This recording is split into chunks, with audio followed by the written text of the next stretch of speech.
Hello friends. तो चलिए आज की कक्षा में हम लोग देखेंगे। इस वीडियो में हम लोग केवल देखेंगे केमिस्ट्री का सूत्र बनाना सीखेंगे। सूत्र कैसे बनाया जाता है, जो आप लोगों के बीच में एक डर बना रहता है केमिस्ट्री के सूत्र को याद कैसे रखें। तो याद कुछ भी नहीं करना है, बस आप कॉन्सेप्ट को समझिए कि सूत्र बनता कैसे है। अगर एक बार समझ गए तो आप खुद से बनाना सीख जाएंगे और आपको रटने की भी जरूरत नहीं पड़ेगा। उसके लिए हम लोग को क्या करना होगा, कुछ बेसिक से परमाणु होते हैं, धन मूलक होते हैं, और कुछ बेसिक से ऋण मूलक होते हैं, जिसको क्या करना है, आपको फार्मूला याद रखना है और उनका संयोजकता याद रखना है। अगर इतना आप लोग याद रख सकते हैं, इसके बाद आप कोई भी केमिस्ट्री का सूत्र आसानी के साथ बना सकते हैं। तो चलिए हम लोग आज की कक्षा में यही देखेंगे, इसका ये जो सूत्र होता है कैसे याद रखेंगे इसको आसानी के साथ। पहले संयोजकता देख लेते हैं। तो पहला तत्व तो हमारा है हाइड्रोजन। तो हाइड्रोजन का संयोजकता 1। अगला है लिथियम 1। सोडियम का संयोजकता 1। पोटेशियम का संयोजकता 1। अमोनियम का संयोजकता 1। मैग्नीशियम का 2। कैल्शियम का संयोजकता 2। जिंक का संयोजकता 2। बेरियम का 2। बेरिलियम का 2। क्रोमियम का 3। एल्युमिनियम का 3। यहाँ पे देखिए क्यूप्रस है, क्यूप्रिक है, दोनों क्यूपर का ही नाम है। तो अगर संयोजकता 2 होगा, सॉरी संयोजकता 1 होगा तो क्यूप्रस, और संयोजकता 2 होगा तो क्यूप्रिक। क्यूप्रिक कब होता है, जब संयोजकता उसका कॉपर का संयोजकता 2 होगा तो क्यूप्रिक पढ़ेंगे वहां पे। इसी तरह से मरकरी का भी 2 होता है, एक होता है मर्क्यूरस और एक होता है मर्क्यूरिक। तो मर्क्यूरस का संयोजकता 1 और मर्क्यूरी की संयोजकता 2। इसी तरह से आयरन का भी 2 होता है, एक होता है फेरस, तो फेरस रहे तो संयोजकता 2 और फेरिक रहे तो संयोजकता 3। इसी तरह से टीन का भी 2 होता है, एक होता है अस्टेनस, एक होता है अस्टैनिक। अस्टेनस रहे तो संयोजकता 2, अस्टैनिक रहे तो संयोजकता 4। इसी तरह से लेड यानी कोलंबस प्लम्बिक दोनों होता है, इसका संयोजकता 2 और इसका होता है 4। एक होता है सिल्वर, सिल्वर का संयोजकता होता है 1। तो ये तो हमारा हो गया बेसिक सा क्या, धन मूलक। इसी तरह से हम लोग ऋण मूलक कुछ है, इसको भी क्या करना है, याद रखना है।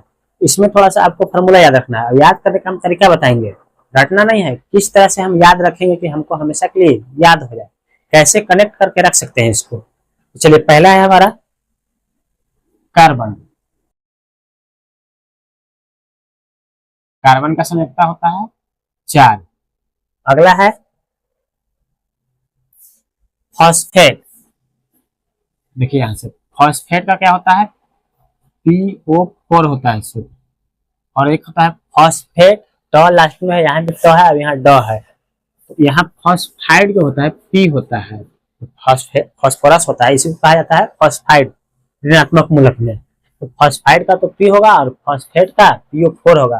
तो फॉस्फाइड का क्या होगा, PO3 होगा। इसको कैसे हम लोग याद रखेंगे, देखिए फॉस्फाइड, ईड रहे तो P। फॉस्फोरस का क्या पढ़ेंगे ऋण मूलक में, फॉस्फाइड, फॉस्फाइड है तो P, ये तो क्लियर है। इसके अलावे अब क्या होगा, देखिए यहाँ पे 1 2 3 4 अक्षर है, यहाँ पे 1 2 3 4 5 अक्षर है। तो जिसमें कम अक्षर होगा उसमें बड़ा वाला संख्या रखना है, जिसमें ज्यादा अक्षर होगा उसमें छोटा वाला संख्या रखना है। जैसे कि देखिए इसमें 4 आया है, इसमें 3 आया है, तो फॉस्फेट का PO4। सबसे ज्यादा कंफ्यूजन इसी में होता है कि किसमें 4 था किसमें 3 था। PO4 PO तो आप लोग याद रखिएगा, लेकिन PO4 किसमें था, PO3 किसमें था। दिक्कत यहाँ पे होता है, मामला यहाँ फंसता है। देखिए यहाँ पे जो कम अक्षर है उसमें बड़ा वाला नंबर, और जो ज्यादा अक्षर है बड़ा नाम है उसमें कम वाला अक्षर। इस तरह से याद रख सकते हैं। इसी तरह से इस पे आइए, देखिए एक है सल्फेट, एक है सल्फाइड और एक है सल्फाइड। तो ईड लास्ट में लगा रहा है, तो ईड तो जो होता है पीरियोडिक टेबल में वही है। ये क्या हो गया, सल्फर यानी सल्फाइड। अब यहां से देखिए सल्फेट का होता है SO4 और सल्फाइड का होता है SO3। तो यहाँ पे भी देखिए वही चीज सेम, इसलिए तीनों को हमेशा क्या करना है, साथ में याद रखना है। देखिए 1 2 3 4 अक्षर, 1 2 3 4 5 अक्षर। तो छोटा नाम में बड़ा अंक, बड़ा नाम में छोटा अंक, ऐसे ही याद रखना है आपको भी। हमने भी क्या किया है, इसको इसी तरह से याद रखा है। अगला यहाँ पे देखिए ये तीनों को साथ में याद रखना है।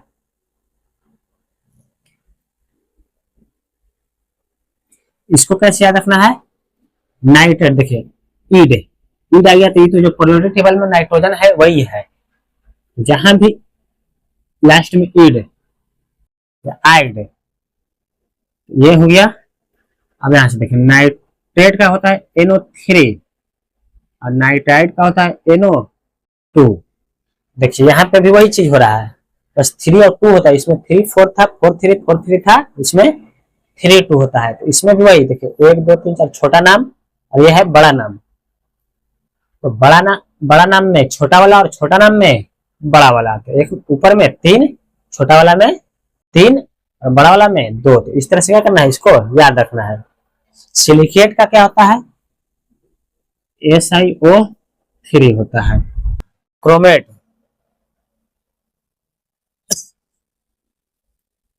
ये दोनों क्या करना है, एक साथ याद रखना है, क्रोमेट का और डाइक्रोमेट का।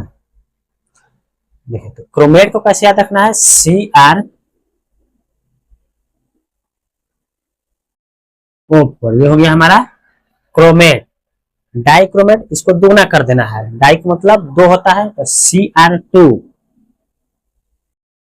और O को जब दुगना करेंगे तो कितना होगा, O पहले से 4 है तो अब कितना हो जाएगा 8, लेकिन 8 नहीं लेना, 8 से एक कम लेना है, तो CrO7, ये हो गया हमारा डाइक्रोमेट। ये हो गया क्रोमेट CrO4 और डाइक्रोमेट Cr2O। 8 होना चाहिए था लेकिन एक कम लेंगे, तो इस तरह से इन दोनों को याद रखेंगे। इसके बाद है कार्बोनेट, कार्बोनेट का हो जाएगा CO3। अब देखिए इसके नाम में भी यहाँ पे भी कार्बोनेट है, तो कार्बोनेट है तो CO3 होगा, लेकिन इसके नाम में पहले बाई लग गया। जब कभी भी किसी के नाम में पहले बाई लग जाए तो बाई की जगह बाई किसके लिए आता है, हाइड्रोजन के लिए आता है, तो पहले क्या करना है, हाइड्रोजन लगा देना है, तो HCO3 हो गया बाई कार्बोनेट। इसी तरह से आइए इधर ऑक्साइड, देखिए लास्ट में क्या रहा है, ईड, तो ई जो होता है पीरियोडिक टेबल में जो होता है वही है, इसको क्या रखेंगे, ऑक्साइड को O। यहाँ पे हाइड्रा ऑक्साइड, तो हाइड्रा ऑक्साइड का सूत्र क्या होता है, OH पर ऑक्साइड O2। इसी तरह से ब्रोमाइड, ब्रोमाइड को क्या होता है, पीरियोडिक टेबल में Br, ब्रोमीन को ही कहा जाता है ऋणात्मक मूलक में ब्रोमाइड। इसी तरह से आयोडाइड, आयोडीन का होता है तो आयोडाइड। फ्लोराइड,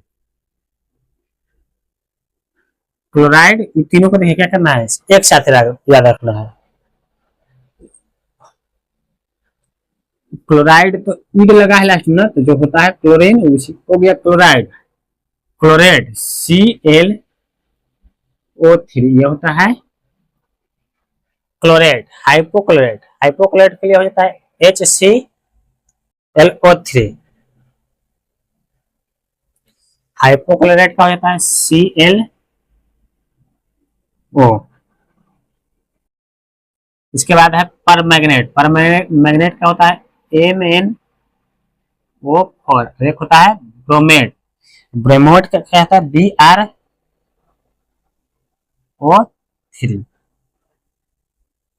ये तो हो गया सूत्र। अब इसके बाद क्या करना है, इसका संयोजकता ध्यान में रखना है। देखिए संयोजकता कैसे याद रखेंगे,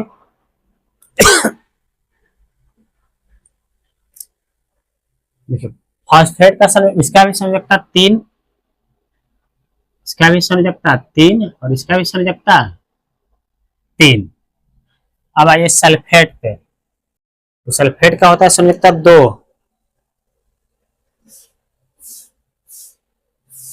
इसका भी संयोजकता 2 होगा, इसका भी 2 होगा और इसका भी संयोजकता 2 होगा।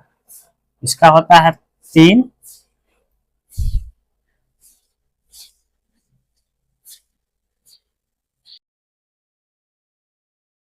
इसका संयोजकता हो जाएगा, नाइट्रेट का संयोजकता 1, इसका हो जाएगा 3 और इसका भी हो जाएगा 1।